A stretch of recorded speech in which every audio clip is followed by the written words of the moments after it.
夏休みですが、平日で前川帰省日ではないので、一ノ瀬を通過して別当出会いに向かいます。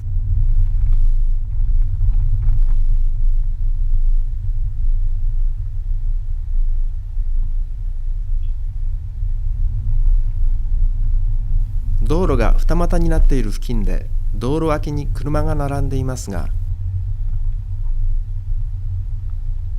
右手の方へ少し下ると別当出会い駐車場があります。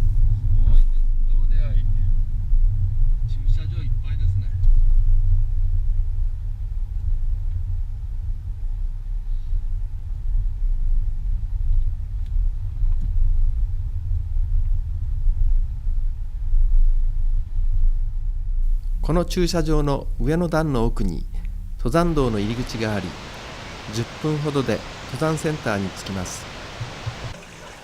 ここで登山届を提出しました。4時11分、登山センター前を出発します。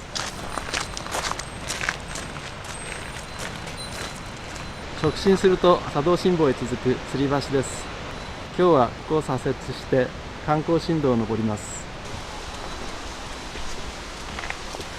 歩き始めて1時間ほどはブナ林の中を登ります。日陰で涼しくて助かりました。左右が見渡せる尾根道に出ました。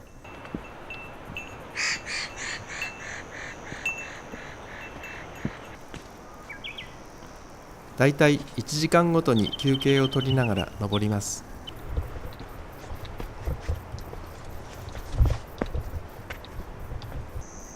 尾根道の途中に岩がそびえています。左右から水音が聞こえてきます。岩のトンネル。ちょうどここが室堂までの中間地点です。釈迦岳から別山まで眺めを遮るものがありません。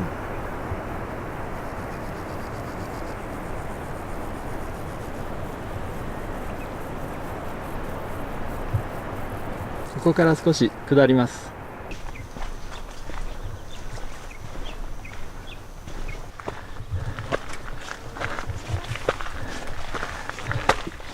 殿ヶ池避難小屋には休憩スペースとトイレがあります。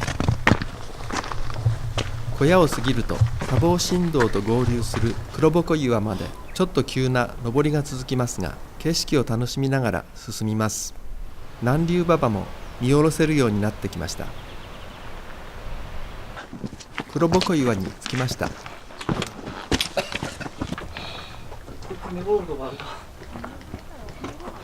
室堂への木道を進みます。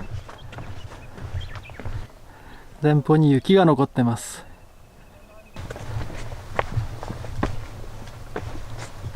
11時11分、室堂です。ビジターセンターの左側から進みます。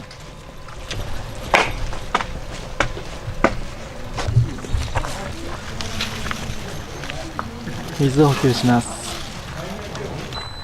お社の右に登山道があります。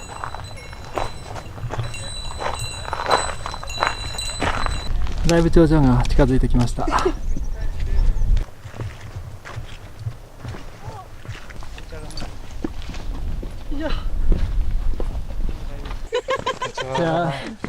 にちは。こんにちは。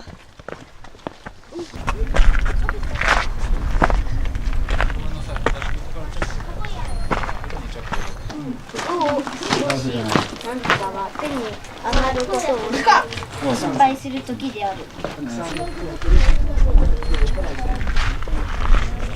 12時11分、白山五前方頂上です。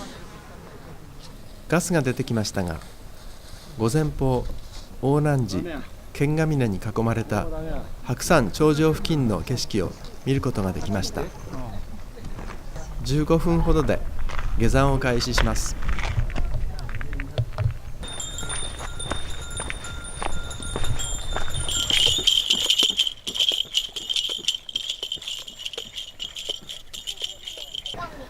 下りは砂防振動を使います。黒ぼこ岩から砂防振動を少し下った登山道脇に延命水という湧き水があります。いただいてきます。